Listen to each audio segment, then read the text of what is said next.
With the next Avatar series on the horizon, a lot of questions are being brought up again. Will the next Avatar be able to talk to Korra? Are the past lives gone? Is the spirit world and the human world gonna stay connected? Things along those lines. So I decided to do some digging, and I found this really niche lore book that answers some of these questions. I really think a lot of you guys are going to like it. This is a book that Korra wrote to the next Avatar, detailing some of the most important things about her life and being the Avatar. It's gonna be really interesting whether these letters are brought up in the next series or not. If they want to connect all the dots, they really should show these, as Aang's story helped Korra a lot, and Korra's is going to help the next Avatar. Alright, without further ado, here is everything Korra told the next Avatar.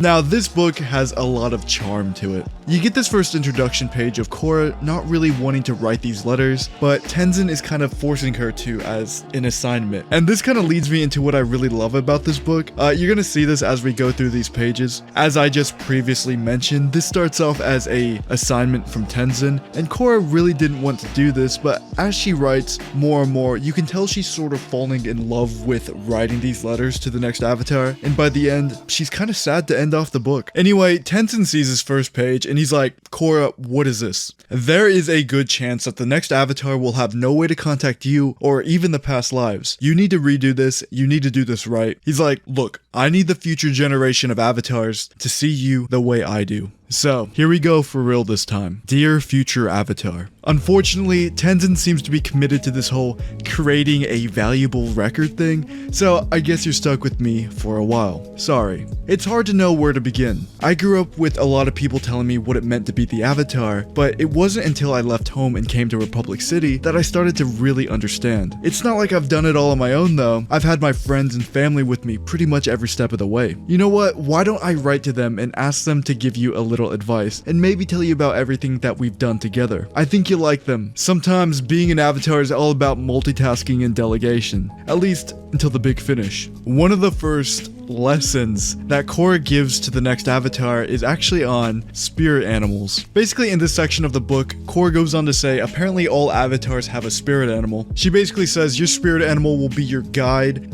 they'll have your back no matter what, they'll be your best friend. The Order of the White Lotus formed many years ago as a secret society for those who wish to transcend territory and affiliation and seek truth and beauty. But since the time of Avatar Aang, the Order is not so secret anymore. And one of its core missions has been to protect and train the Avatar, starting with yours truly. They'll probably be there to look after future Avatars too. I'd be lying if I didn't say that sometimes being under their guard will feel a little intense.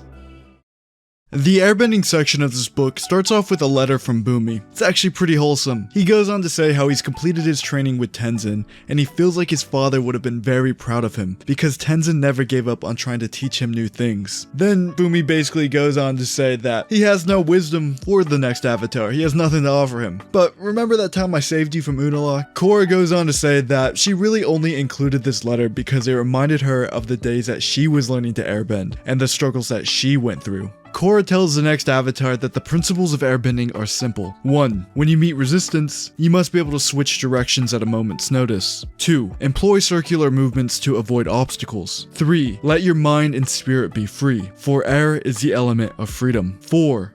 Meditate. 5. Meditate. 6.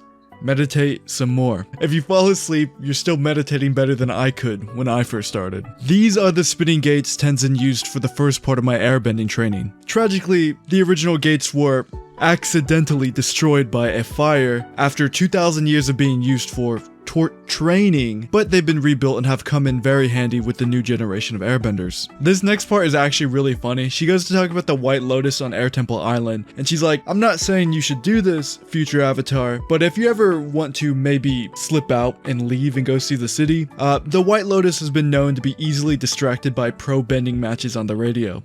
Pro bending. At the start, all of Tenzin's meditating really wasn't helping. It wasn't until Korra snuck out and joined the Fire Ferrets as their waterbender and had to dodge all of their opponent's attacks that she really started to understand how to move like an airbender. Korra goes on to say that she's really unsure if pro bending is even going to exist in the future. She really hopes it does, but if it doesn't, here's everything you need to know. So I'm not going to go over the rules of pro bending, as I'm sure most of you already know, and if you don't know, you probably don't care. So I'm just going to show you on screen what Korra says right here. You can pause it, you can read it for yourself, but I'm just gonna move on now.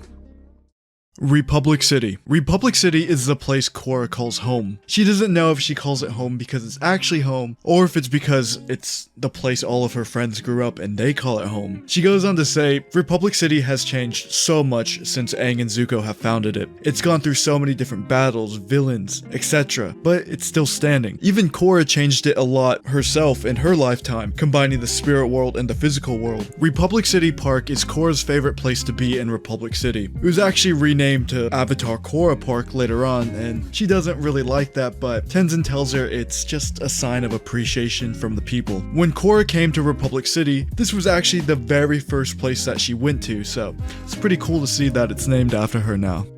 Now, I don't really want to focus too much on this section because, one, the technology in Korra is kind of boring, and two, the next Avatar series was leaked to be in a cyberpunk setting, so whatever technology Korra has right now is probably not going to be even relevant in the next series anyway, so there's really no point in going over it. She basically just tells the next Avatar about the electric gloves, the wingsuits, the mecha tank, some of the airships, and the Sotomobile. We are now in the second to last section of this book, and Korra's now talking about a lot of the characters you guys know and love. Zuko makes an appearance, she talks about Iroh, Wan, and even Toph. This section starts off with a letter from Zuko. In this letter, Zuko basically just says, Aang would have been very proud of you for keeping the Air Nation alive.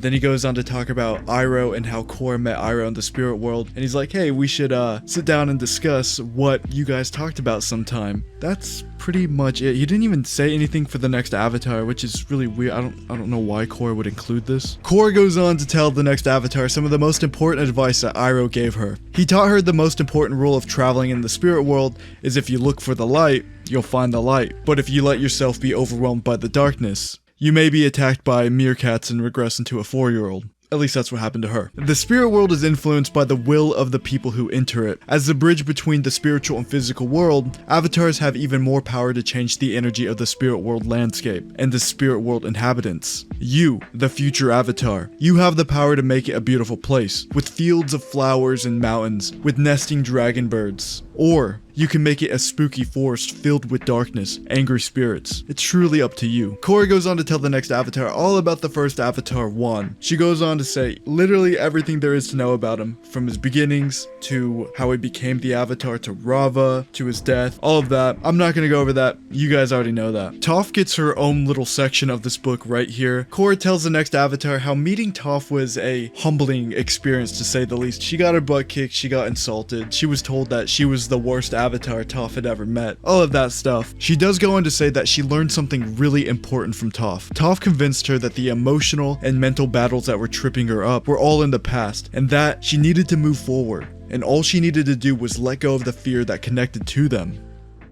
In this last section of the book, Korra basically tells the next Avatar every single villain she fought and what she learned from them. From Amon, Korra learned that you will never understand the power of being the Avatar until that power is almost gone. From Unalaq, she learned that her mistakes could lead to a lot of suffering, and she must do her best to learn from these mistakes and correct them. From Zahir, she learned that she could be strong in a different way. Zahir broke her mentally and physically. She may never be the same Korra again, but that's okay. This Korra is strong in a different way. It's okay to let our experiences change us. From Kuvira, she learned that no matter how much power a person has, there's always going to be things that can make you feel vulnerable. True strength comes from being able to recognize that, and being able to treat others who are struggling with compassion.